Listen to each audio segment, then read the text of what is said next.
కీర్తనలు 11. యెహోవా శరణుజొచ్చి ఉన్నాను, పక్షి వలె నీ కొండకు పారిపొమ్ము అని మీరు నాతో చెప్పుట ఎలా?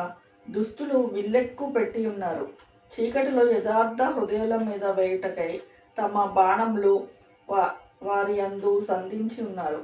పునాదులు పాడైపోగా నీతిమంతులేమి చేయగలరు? యెహోవా తన పరిశుద్ధాలయంలో ఉన్నాడు.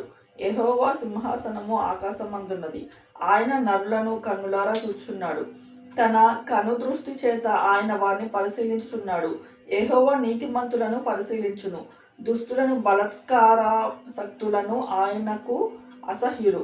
దుష్టుల మీద ఆయన ఊరులు కురిపించును, అగ్నిగంధకములను సుడిగాలియు వారికి పానీయ భాగమగును.